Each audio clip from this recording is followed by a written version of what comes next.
Hey there, welcome back to my channel. I'm Jess with So Many Creations. In today's video, we're going to talk about something really important, something that we probably should have talked about a long time ago, and that is this right here: rulers, rotary cutters, mats. How do we use these? How do we take advantage of them when we're doing our prep work? How do we make our prep work easier? So in today's video, we're going to go through how to use your ruler, your mat, your rotary cutter in bag making.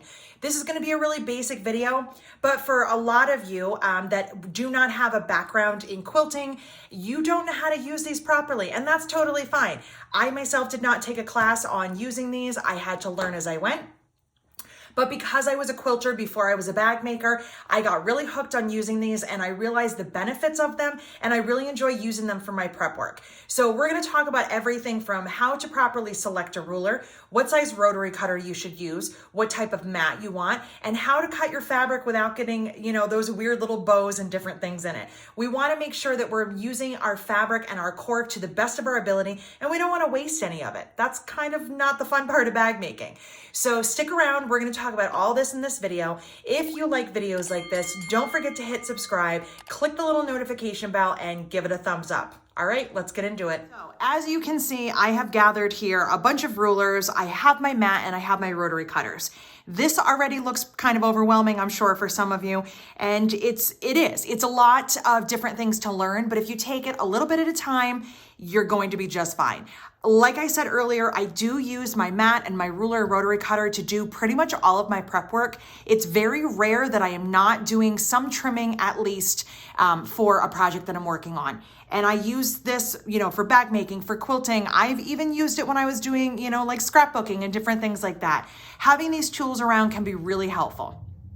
So let's start with what we're gonna need first, which is a mat. I'm gonna move these pieces out of the way. I have right here one of my smaller mats. It fit on camera really nicely, and it's the least beat up of my mats. So I thought this would be a good one to start with. So this is a Fisker's mat. There are many different brands out there. I even have a few different styles myself. But this I actually really like. Number one, it's very accessible. Fisker's is an easy to find brand. You can find it at box stores, so it's not a hard one to find. And for me personally, I don't know if it is my nearsightedness, but I have a very hard time when anything has too many lines on it. Too many is not a good thing for me. Some of the mats out there now have so many lines that I find it very hard to focus. Now, as I'm going to say right here, and I'm just gonna say it once, yes, I use the lines on my mat to do some of my cutting. As a quilter, I know that that is not a good thing, and I know a lot of quilters are not gonna be happy about that, but I am mostly a bag maker, and bags are big. They can be really big in size and in those pieces that we have to cut. So if I was relying strictly on my ruler, it would be hard for me to cut. I will explain that a little bit more in detail, but I'm just gonna say it now. So if you are a quilter, please don't yell at me. So what I like about this particular mat, again, it's very clean. It's easy to see. They have these lighter squares in the middle. This is to help you square up blocks for quilting. Not something I use in bag making, but the lines are very easy to read. All of the solid lines right here are 1-inch increments, and the little lines in between are going to be 1/4 of an inch. If you come out to the edge of the mat, that's where 1/8 inch is. I don't do a lot of 1/8 inch, and if I am gonna do 1/8 inch, I usually use my ruler, so I don't really bother with those very much. On this side of the mat, it is dark gray, and on the back side, it is actually a lighter gray, so it works really nicely with different fabrics. Now, when you're shopping for a mat, you are going to see every color under the sun. I have had pink mats, green mats, yellow mats. Find something that works for you, something that is easy for your eyes to focus on. And for me, because I do use a lot of brighter colors, I find that the gray works really well. I do work with gray, so sometimes I will have something blend in, but depending on which gray I'm using, I can flip the mat back and forth, and I can use whichever side I need. Now, the other thing I like about this mat, now I'm a righty, so everything that I'm going to say in this video is going to be based on me being a right-handed person. Left-handed, your things are going to be backwards. They're going to be flip-flopped. That is a whole separate video in itself because I am not a lefty, but I can cut left-handed. I do understand what you guys go through, but for me, I am a righty, so I'm looking as a right-handed person at this mat and how to use the rulers. This mat in particular, I think is really nice for a right-handed person because all of the numbers go from left to right, and that's how we read. Yes, obviously, so do left-handed people, but for me and my cutting, this is easier. Some mats, and I do have one at home, have double numbers. So it's gonna count 1, 2, 3, 4 from this direction, but also from this direction. Just be kind of careful with those. Make sure that you know exactly which number you're using. For me, this is a nice, clean, easy to read mat. I like this one. My numbers work from this corner, left to right, also this way, so I can turn the mat if I want to. I've got my numbers up here and on the side, so it's very easy to read. This is what we call a self-healing mat. So what that means is that I can keep cutting and cutting and cutting on this, and I'm not going to have, I'm not going to cut through the mat, at least not as easily. Don't be deceived. Self-healing mats are not indestructible. You will wear through this eventually, especially if you cut on the same marks. If I showed you the mats that we have in the shipping area, because we cut a lot of the same sizes, we cut on the 9 a lot and the 18 a lot. Because of that, we do go through these mats. I would say I probably replace them out there, which is more of a high traffic cutting area, probably once a year. I'm maybe twice if we're having a really busy year.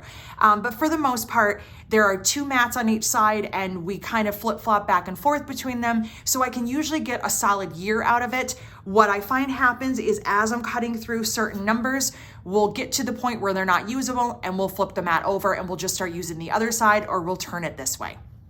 So self-healing is great. It's not going to cut right through. So if I cut with my rotary cutter, I'm not going to be cutting through the mat, but over time you will need to replace them. So some of the other mats that you will see out there are not self-healing. They are going to be thicker plastic mats. They start out thicker because eventually you're going to cut through those much more easily than you will a self-healing mat. I have used those before. I've had them on bigger surfaces and they're great, but what happens, what I don't like about them is because this is, I don't know exactly what this is called. This is some kind of a plastic that is self-healing. Those are literal plastic. And what I find happens is the more I'm cutting on those thicker mats, the more I'm getting kind of shards of plastic. I don't get that as much with the self-healing mats. So that's why I tend to use these. So in our bigger cutting area, instead of getting a big non-healing mat that's gonna cover the whole table, I just put a couple of these out. This one for today is a 24 by 18. It's a great size for filming. It's a good size for having in the studio. I do also have a larger version of this that is going to be 36 wide by 24 high. I like to have something that's going to be the size of my ruler. And what I mean by that, and we're gonna talk about rulers in just a minute, this right here is a 24.5-inch ruler. Obviously, this is hanging over the edges. I could turn my mat and use it this way. But if I have a larger mat, I have more options. So I would say for you, if you are new and you're looking to get a mat, again, find a color that works for you. Find one that has lines that are easy for you to read. If you want all the extra lines and all the extra jazz, that's totally fine. It's just not for me. And get the largest mat that you can get for your table. Whatever your cutting surface is, get the largest mat that you can afford and that you can fit on your table. I do have some smaller mats as well. Sometimes if I'm trimming next to my sewing machine or if I'm going to retreat and I want something smaller, I will also have some different options. Cutting mats are something that you will start to accumulate a lot of, just like you do rulers, especially if you sew in different places or if you travel to sew. If you're going to a show or to a class and you want to have something small next to you, you can get yourself a little mat as well. So that is kind of the basics on mats. There's not too much to know about them except finding the one that works for you. And for me, this is the one that works. Fiskars was the brand that I tried when I started quilting, 17, 18 years ago, and they always worked for me. So that's the one that I have. I do have some other ones. I want to say one of them is Quilters Select. Some mats are going to be harder to replace because they are not something you find in box stores. So for me, I like to go with something nice and simple. This is the same style that we use on our cork cutting table. I actually cut them in half and use 2 pieces because we don't use the lines at all. So now that we have our mat covered, let's talk about rulers because rulers can be totally overwhelming. So the only rulers that I have right now are going to be Creative Grids. I have pared down and I have gotten rid of a lot of older rulers that were not working for me. One of the things that you want to keep in mind, again, rulers are very personal. You need to find something that's going to work for you. There's a lot of different rulers out there, and for me, I prefer a black and white ruler, something simple. You can see that this is not overwhelming with all these lines. I do not see very well any of the rulers that have the neon green or the yellow lines. I find it very hard to line up my fabric. If that is something that works for you, that's great. I'm not shaming anybody. I'm not saying there's a wrong answer to this, but for me, the simple ruler works really well. In the beginning, again, because I shopped at a box store and I found Fiskars mats, I also had a Fiskars ruler. And I did like their rulers very much. One thing I did have an issue with is over time, the lines on the back started to wear off and I could not see on parts of my ruler. One of them had orange lines, one of them had pink lines. As weird as it was, I could see them very well because they weren't too thick. But again, over time, the lines wore off fairly quickly. I probably had those rulers a couple of years. Some of these rulers I've had even longer and the lines have not worn off. So for me, I like creative grids. So I'm going to show you the basics of a creative grids ruler and how to use it. A lot of times if I am in class or if somebody is new and they've purchased one of these, they're so utterly confused how to use this, and they're actually not that hard once you get the hang of it. So first, let's talk about sizes. Again, if you're just starting out and you don't have a lot to invest or you want to just kind of, start out small, the best size ruler I would say for you to get is a 6.5 by 24.5. This right here is going to cut your longer pieces of fabric. It's going to cut for handles, for different things like that. If you're doing quilting and you're cutting binding strips, this is a great size to have. The reason that I also have a smaller ruler is because if I'm doing some trimming, if I have a little piece of fabric here that I need to trim, and depending on where I am and what table I'm using, this might be too much. This might be kind of getting in my way. It's a little bit long. So I like to also have a smaller ruler. This is a 6.5 by 12.5. Now, once you find the style of ruler that you like, I would say stick with that style and only purchase from that company if that's possible for you. It's going to help you a lot when I'm going back and forth with different rulers. Like for instance, if I'm teaching and somebody asks me to show them something and I grab their ruler and it's not creative grids, I have to take a minute, kind of familiarize myself with the ruler. There might be a lot going on. It might be numbered differently. So I would prefer to use my own rulers and to stick with one brand. And for me, that's this brand. So when it comes to using these rulers, all right, I'm gonna move these out of the way. This one looks fairly new. It's the least beat up, so I'm gonna use this one. I think it's going to help a lot. So this is another Creative Grids. This is, again, a 6.5 by 18.5. Do you also need this size? No. Do I have this size because I just like buying rulers? Absolutely. So this is a very helpful size, but not necessary. I can use my 24.5 to do whatever I need to do with this one. So you may have noticed that I keep saying and a half. My rulers are not 6 by 18, they are 6.5 by 18.5. That's rule number one to understand about Creative Grids. All of their rulers, well, for the most part, any of their basic rulers have an extra 1/2 inch built in. That is number one thing that can throw a lot of people off, especially myself. The rulers I started out with were even numbered. They were 6 by 12, 6 by 24. So it really threw me off the first time I used one of these. One of the other things I really like about the Creative Grids rulers is this back here. It has a grip. The grip is already included. It's clear, it's easy to see. This helps it from sliding on my fabric, but it's not intrusive.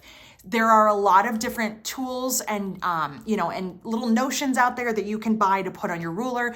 Every time you go to a show, somebody has a new notion, a new thing, whether it's a sticker, a spray, whatever it happens to be that's going to help your ruler from sliding. For me, if it's not clear, it's going to be a problem for me. Also, this is not thick. This is not impeding on the ruler, so I'm not, my ruler feels sturdy and it feels flat, if that makes any sense. If I'm putting different things back here to help it and it's unsteady because I have strips or dots or something, that kind of drives me crazy. So for me, I like this, it's already built in. So One last thing, and then I'm going to show you how to use my favorite rulers and how to make sure that you are successful with them. Creative Grids is a ruler company that you can only buy through quilt shops. This is something you may find at an online quilt shop, but you're not going to find this at your box stores. They do tend to run a little bit more on the pricey side, but for me, it's totally worth it. And on this one, you'll see right here, there is a QR code. If you scan that for this ruler or for any of their fancy kind of specific rulers, it will bring you to a tutorial on how to use that. So I think it's really user-friendly, because what happens is we open up the cellophane, we throw it out, we lose the instructions, and now I have this really cool triangular or different shaped ruler. I don't know how to use it. So they do have QR codes on them as well. Okay, so let's talk about how we use this. I'm gonna put a piece of fabric behind this just so that it's a little bit easier to see, because I know the lines on my mat are probably getting in the way. So again, I am right-handed. When I'm looking at this ruler, I will be holding with my left hand and I will be cutting with my right hand. So when I'm looking at this ruler and I see these white numbers right here, those white numbers are facing up correctly towards me. I know that when I'm using these lines right here and cutting on this edge, I am getting even numbers. So what you'll see here, I have my 1, I have my 2, those are my larger numbers. It does have a smaller number in between. It has my 1.5, my 2.5. You can use those. I don't normally, because I actually use the other numbers, and I'll show you how to do that.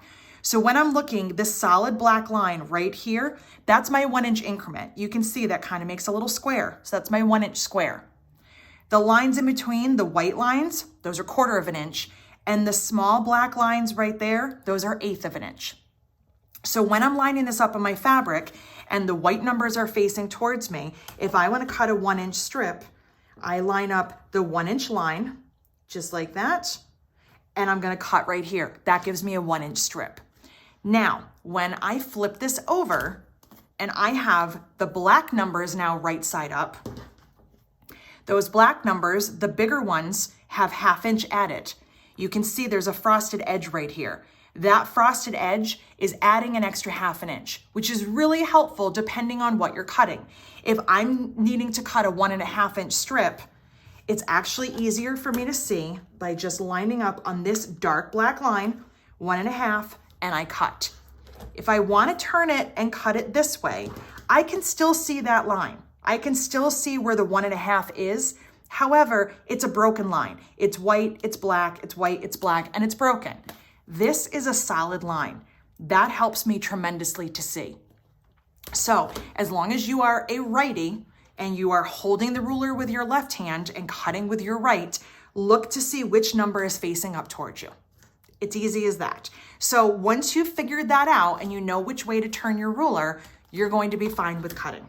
You might be looking at this ruler and wondering if over here is adding a 1/2 inch, if that right there, that frosted edge is adding a 1/2, what about this side? Well, this is kind of the weird thing. This is not adding anything. This is a 1/4 inch. It is frosted, but it's not adding anything extra. When I line this up, it is still just 1 inch. When I line it up over here, it is 1.5. It's a weird thing. It's just because they chose to frost the entire edge of the ruler. So don't pay any attention to the skinny one. Only pay attention to this one right here. Again, looking at your numbers. So now that we know how to use a ruler, let's figure out our rotary cutter situation. Which one do we want? Which one is going to be best? And then I'm going to show you how to put those together and get really great cuts. So I have right here some rotary cutters. These are all Olfa cutters. These are just my preference.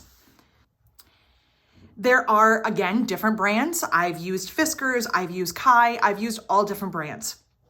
One thing for me is that I have to find something that's comfortable in my hand. I like the shape of these. They have a little bit of like a grip right here. They're a little bit more narrow. I find them comfortable in my hand. So what I'm about to say might be a little bit controversial. A lot of people are going to disagree with me, and that is totally fine. We are all entitled to our opinions. This comes from me being a teacher and teaching a lot of beginning quilting classes. I've even had children in my classes. So just keep that in mind. For me, I like this style rotary cutter where I have to open and close it myself. I don't like safety cutters. A lot of people like safety cutters because it's implied in the name, they are a little bit safer. When I put a safety cutter down, it automatically closes itself, which is a good thing. However, with a safety cutter, it means that I am not training myself to open and close on my own. So a lot of times what happens is somebody at home using a safety cutter uses mine, puts it down, and leaves it open. That is an issue for me. So whenever I was teaching beginning quilting classes, I would not allow my students to use safety cutters. That is just me. I guess I'm rough. So what is a safety cutter? There's one of two styles. There is either going to be kind of a trigger, like a handle here, where when I squeeze this, the blade opens, so I'm ready to cut, and when I put it down, it's going to close and the blade is closed. Or there is the style where this right here, there's usually a little lock on the back, is triggered, so when I push down, it actually opens the blade, and when I let go, again, when there's no pressure on it, it closes the blade. So why don't I like those?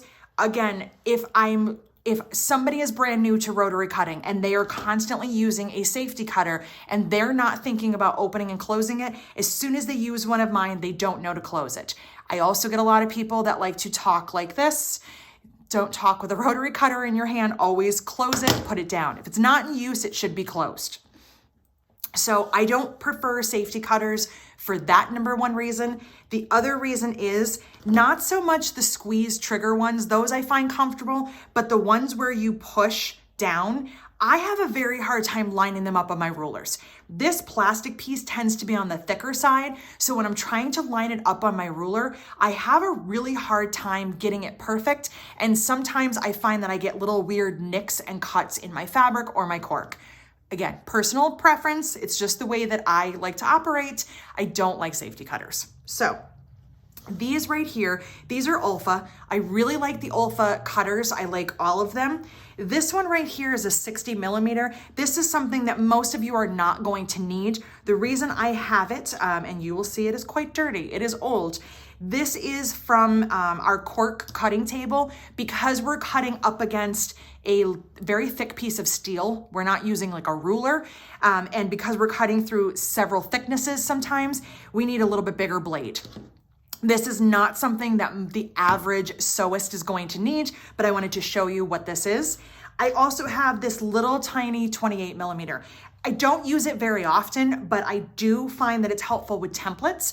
The one thing to keep in mind, the smaller the blade gets, and I think there's actually one smaller than this, I believe there's an 18 millimeter, the less room that you have from here to here. What I mean by that is when I'm cutting up against my ruler, you can see that that's not really hanging out too far down there. You can see on the left-hand side. So if I'm cutting something kind of thick, or I'm trying to with this little blade, sometimes it's just not gonna do the job.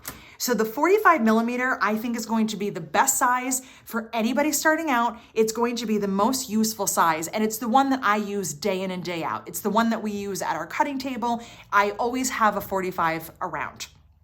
So when it comes to these cutters in particular, this one right here and this one, these are quick release. They're easy to change. I'll show you how to change the blades on those. For this one, if you've been following me at all this year and you saw the big scandal where we lost the washer, sometimes these can be kind of a pain because you have to be real careful. So let me show you how to change the blade, how to open this up, because a lot of times people don't know how to do that. So in the front here, this is going to be the part where you pull. You're gonna pull it to open it, push it to close it. That's opening my blade. But if I wanna change my blade and I want a new blade, I'm gonna turn it over to the back. I always put my finger on this plastic here just so everything doesn't fall. There is a washer, or a nut, excuse me, back here. So I've got that part. And then there's a washer. And this washer is really, really small and very flat and easy to lose, as you may have noticed already. So don't lose that. You're gonna need that back. Then right here, I'm gonna set this down and let that kind of open up on its own. And here is my blade. So my blade can come out. There is the front part, okay? So I've got all of these pieces right here, and I can change my blade. Whenever I'm changing my blade, I also like to clean out here. I like to get rid of any of the fuzz that's kind of built up. I don't know if it makes a difference, but I feel like it does. So I'm not going to be changing my blade today. I'm just going to put this back together, but just so you can see how the pieces go together. One thing to also keep in mind, these blades are extremely sharp. They are very, very, very dangerous. Be careful with them. Be careful if you have pets or children around. They are sharper than you might think. Also, what you want to be careful of is sometimes these will stick together because there's oil in between them. If you get like a 5 or a 10 pack of blades in the little plastic part, if you have a double blade and you put 2 in there, your cutting will actually be really, really bad. You might think, great, it's 2 blades. It actually makes it harder. So before I put a new blade in, I always kind of do this with my fingers and make sure that I only have 1 single blade. So now that I have, we'll pretend my new blade, I'm going to put that on here, and I'm going to take my front piece, pop that through, and again, put my finger on, turn it over. I'm going to put this little washer here, and this washer is, it's uneven. It's not supposed to be flat, so don't try to flatten that out. And there is kind of a rectangular shape to it, and there's a little bit of a rectangular shape back here. You put that on. You're going to take your nut and tighten that up. And I tighten it until basically it stops turning. You don't need to over tighten and make it harder on yourself. You want to have the slightest bit of wiggle. Not a lot. We don't want this moving around, but we want a little tiny bit of movement. It's going to slide through your fabric better. So now I'm ready to go. I'm ready to cut. Now these two are a little bit different. These are safety cutters. Excuse me, they're not safety cutters. They are quick change. We don't like safety cutters. So I'm just gonna move these 2 out of my way. This one right here, first of all, it's purple. I also have teal and I have a pink one because I just like a pretty cutter and it's easier to find. But in the front here is going to be how I open and close my blade. And on the back, and I wanted to show you guys this because a lot of times I will have somebody in class think that this is how you open it. And then they go, what happened? I think I broke your rotary cutter. So again, you can see there's a lot of fuzz in here. I'm just gonna bang that fuzz right out. If you look on the back, it does say blade change. So it does tell you that that's what that part is for. So I swap out my blade, I put that here, I put that on top, and I just click it together. And now I have my blade change. So that is a quick change. So that is pretty much the ins and outs of the rotary cutter itself and rulers. So now how do we put them all together and have a really successful time with our cutting? So I have my mat all ready. Didn't really have to do anything with that. I grabbed a ruler here and I have my rotary cutter. And I'm going to give you all of the tips that I can possibly think of on how to be successful at cutting. So I have right here a piece of fabric that is interfaced that I want to trim. I want to trim that little bit of interfacing off of it. And so I'm going to clean this up and then trim it to a few different sizes. So tip number 1, your cutting surface should always be elevated. Depending on your height and what is comfortable for you, you want something that is standing height. So I am working right now at my studio table. This is on bed risers. Those are super easy to find. You can find them in really any of the box stores and they're usually like under $15. Grab yourself a set of those for your table. If you have the option to purchase something, get something that is going to be standing height. Even if you want to sit and cut, I'm going to suggest that you don't. Sitting and cutting is the easiest way to veer off to one side and to mess up whatever materials you are using. When you are sitting, you're not able to get as much strength in holding your ruler, and so your ruler is going to slide and sometimes your rotary cutter is going to move. It's actually much more difficult to sit and cut unless you don't have any other options and you have to. Just be very careful with that. If you are able and you can stand up and cut, you will be much more successful. And if you're cutting on a surface that is too low, something that is going to be the standard height for your sewing machine or something that is, even a coffee table or a smaller height, you're going to hurt your back. So if you're doing one little cut, that's fine. But if you are going to be cutting out a bag, a quilt, whatever you're working on, you're going to be much happier with something that is standing height that you can stand and cut. Tip number 2, always, always, always cut away from yourself. That is something that I see people doing. Number one, it is dangerous. Remember, these are sharp. But number two, it's also inaccurate. It's not as easy to pull towards yourself and get an accurate cut because you can't see what you're doing and you don't have as much control. You always want to be pushing away, cutting away from yourself. We learned that a long time ago with scissors and knives. The same rules apply with your rotary cutter. So always cut away from yourself.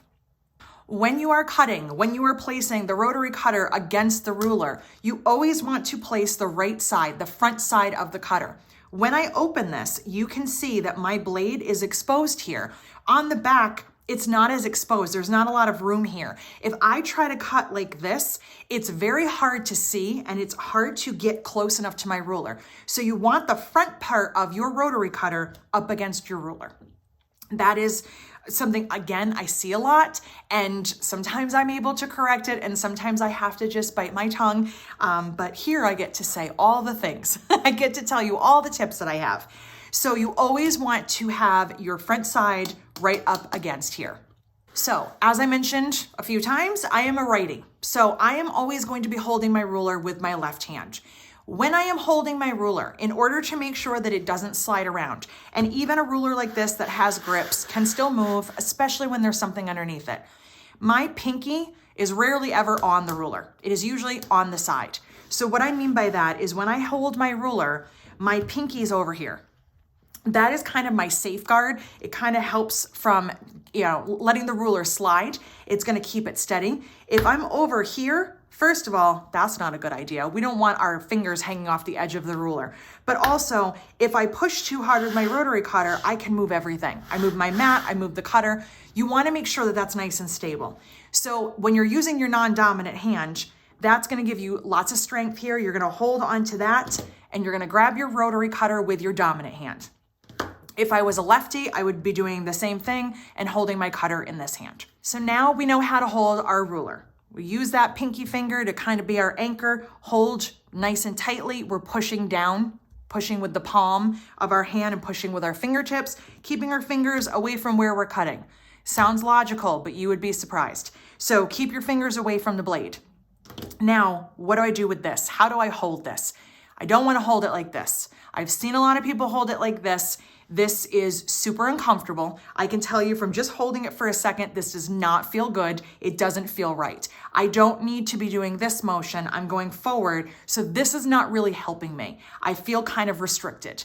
Also, you don't want to be holding it too close down here to the blade. It's dangerous, but also this is not giving me control and my fingers are in the way. I need to see what I'm doing and I need to keep control of my rotary cutter. So for me, this finger right here is going to go on that grip. I'm going to then wrap my other fingers. My thumb stays on the front. My other 3 fingers wrap around, and that's how I hold it. I'm trying to keep my wrist as straight as I can.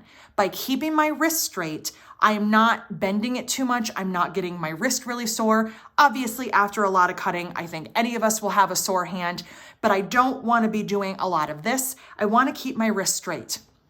I also want to keep my wrist and my hand somewhat perpendicular to my ruler. This is going to give me more control than this or this, okay? So hold your rotary cutter kind of like you would hold a pizza cutter. Can't really think of anything else. It reminds me of a pizza cutter, and that's how I hold one. So we want to hold it just like that. Of course, there's going to be variations. Find what's comfortable for you, but do what you can to keep your wrist straight. Okay, so I've got my ruler, I've got my rotary cutter, and I have my strip of fabric. So this strip of fabric right here, my interfacing is hanging off the edge. I want to get rid of that. I don't want that hanging off the edge because I need to go make a handle out of this. So I need to trim that up. So if I'm just doing a trim and I don't care about the measurement at all, which right now I kind of don't, I'm kind of just getting rid of the least amount of fabric. I'm not looking at any of my measurements. I'm not paying any attention to the mat or to the lines on the ruler. I'm going to open up my blade. I open it when I'm ready to cut, put my finger here, and my pinky is over here. So I'm holding. You can hold this way or you can hold up, whichever is more comfortable, and just like that. So my blade is pushed tight. It is right up against my ruler. It's not over here. It's not this way. It's nice and tight, and I'm making my cut. And again, I'm cutting away from myself, not towards myself. Closing my blade. So now I have my first piece trimmed. I'm gonna turn it around. I know that this left side is now perfectly straight. And I want to cut a 3.5 inch strip. Okay, you want to make sure I had a 3.5 inch strip. So again, because I am a righty, I have the black numbers facing upright towards me. I can read them right now. So if I use this black line right here where it says 3.5, I'm gonna line this up. And here's something else I do sometimes if my fabric is small and it's slipping. I will open my blade and I will hold it like this, kind of like a little stiletto. I'm not pushing down or cutting anything. So now that I have that in place, my hand is ready. My 3.5 is lined up. And there it is. Nice and even, 3.5 inches. But I just remembered that's the wrong size. I actually need a 3-inch strip. I'm gonna turn my ruler. My white numbers are now facing me. I'm gonna use this dark line right here under the 3. Again, this is kind of small, so sometimes it just wants to slide. If I had a bigger piece of fabric, I wouldn't do this, but I do that quite a bit just because it's just something little to hold on to. I'm lined up on the 3, and you'll see I'm crooked. Like, I'm not using the lines on this mat. I am ignoring them. I'm just using the mat. One of the reasons I do that is so I'm not getting permanent marks in one of those lines and making it wear out faster. If I kind of just cut this all over the place, it's a little bit better for the mat. And if I ignore the lines, it's easier to do that by kind of rotating a little bit so I can see I'm totally crooked, which is what I want. My ruler is even. So, rotary cutter, I'm gonna hold this, keep my fingers over here, my pinky off the edge, and just like that, now I have my 3-inch strip. Pretty easy.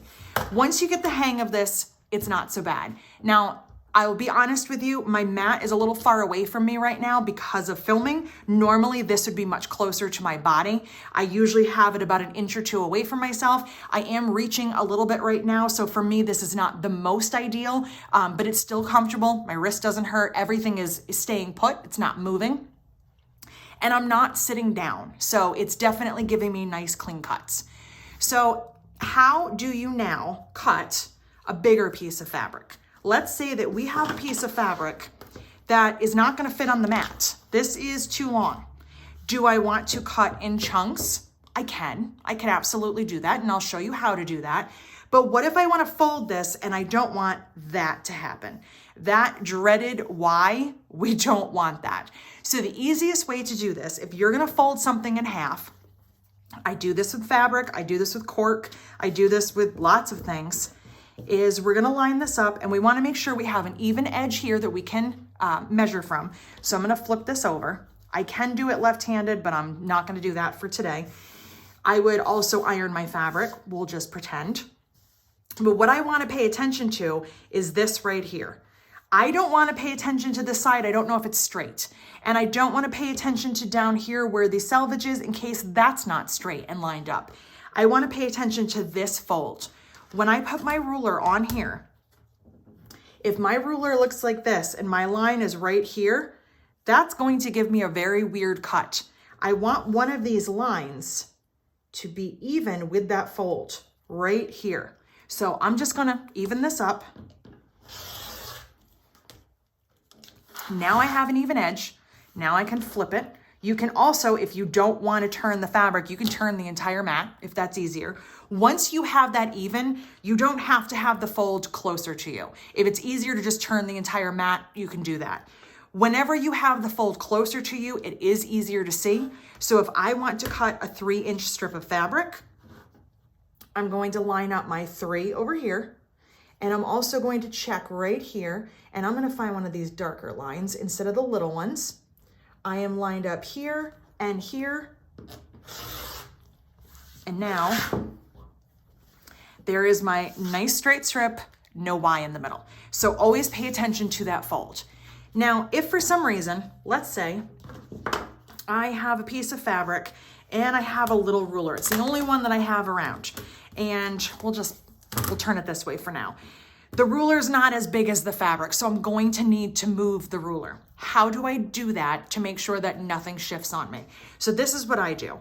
I line up, we're just gonna cut, let's say a 2-inch strip, lining up right here, holding my ruler, and I'm working my way up. And what I do is I stop and I leave my rotary cutter there, and then I slide the ruler up. Make sure it's still even. Continue cutting, slide it up. And now I don't have all those little nick marks. Sometimes if you keep picking up your blade, that's what's gonna happen.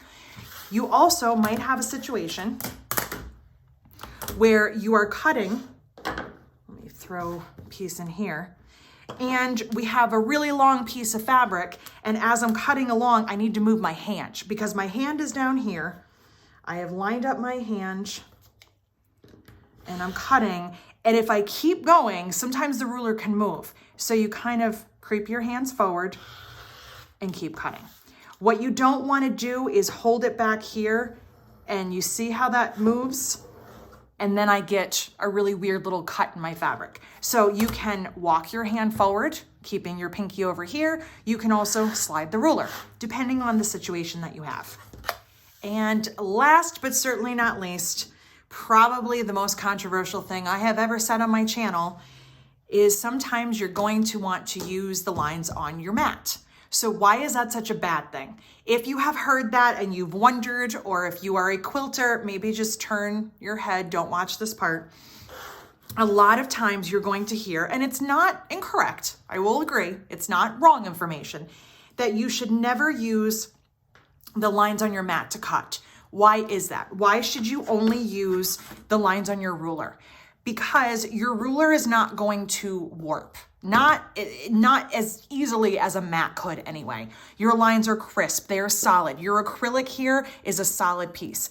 This right here, this mat, if you leave it in heat or cold, or if it starts to get some wear and tear on it, your mat can actually get some warping. It can get, your mat can start to show some wear and tear, and your lines cannot be even. And even though it might look like it, you might have some issues on this mat that you don't know about. So when you are quilting, for instance, and you are cutting very small pieces, every time you cut one of those small pieces incorrectly, every time you sew a seam, it's going to start to add up. So let's say that I'm sewing 3-inch squares together. Those little 3-inch squares, if they're off by even 1/8 of an inch, which to us as bag makers really doesn't sound like a lot, 1/8 of an inch 2 times, that's a whole 1/4 of an inch. Another 2 times, we've lost 1/2 an inch. So when you're making quilt blocks that have to be consistent, a quilt can have 6 blocks, it can have, 106 blocks. You don't want any of those to go askew, because what can happen is each of your blocks will be a little bit different size and it's not going to add up. So sometimes in the quilting world, well, most of the time, we are discouraged from using the lines on our mat. However, as I've always said, when it comes to bag making, it's a lot easier than anything else we're going to do. It's not quilting where we have to make a whole bunch of things that have to fit together. It's not garment sewing where we have to measure our bodies. We only have to make sure the outside of our bag and the inside of our bag fit together. It's pretty easy. I think as bag makers, we probably forget that sometimes that aspect is a lot easier than it is with other hobbies. So sometimes I do use the lines. Let's say that this was a nice big piece of fabric, and I need to cut this fabric 12 inches. Well, my ruler is only 6.5 wide. Could I cut it this way? Absolutely, I can use my ruler this way, but what if this piece of fabric is double? And no matter how I lay my ruler out, I just can't seem to get the right measurement. So what I might wanna do is, we're gonna pretend this is square because it's just for demonstration. I'm gonna line this up and I'm gonna cut 12 inches. I'm gonna be able to cut that from my mat. It's gonna be a lot easier for me. So when I cut, and if you can see, down here is hanging over the edge because it's not quite square. So here's another thing that I like to do. I'm gonna cut my 12 here, and then I'm gonna spin this around and cut 12 down here. So it's just a little bit easier for me to do that. In some instances, It's just easier to do it on the mat. So there, I said it. So let's say now that I need to cut some little pieces from this big piece. I have a 12-inch piece, but I need to cut it down into 4 3-inch pieces. What makes the most sense is to take your ruler, line it up on the 3, cut, move it over, cut, cut, cut. But I actually like to do it backwards. I actually like to work from this side this way, and I'll show you why.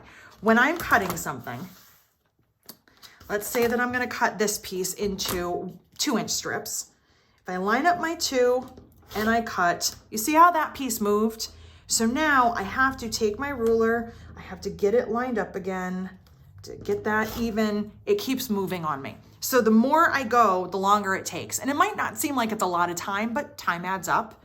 So if I take my piece and I actually work the opposite way, and sometimes you'll have to use some math here, folks. So I've already cut this to 12 inches because I need to cut 4 3-inch pieces. 4 times 3 is 12.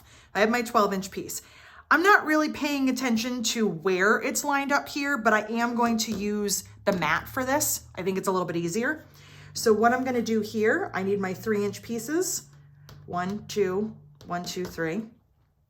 I just have to learn how to count. 1, 2, 3 inches. That moves, but it doesn't matter because I'm just gonna slide over. And slide again. I actually find if I'm doing something like this, that it's easier for me to keep moving with the ruler instead of moving the ruler. So I hope that makes a little bit of sense. What I'm doing is basically sliding my ruler this way. It's holding down the piece of fabric I'm gonna cut instead of sliding my ruler this way, cutting, realigning, cutting, realigning. It's just a little bit of a time saver. And I found that in quilting and in bag making, it really helps me. I hope this video helped to answer all of your questions about cutting. I know that it can be a little bit overwhelming, especially when you're brand new. So hopefully learning about rulers and rotary cutters and mats helped you out today. If you have any other questions, if there's anything else you'd like me to cover, please feel free to leave it in the comments below. If you like this video, don't forget to hit subscribe, click the little notification bell, and give it a thumbs up. Until next time.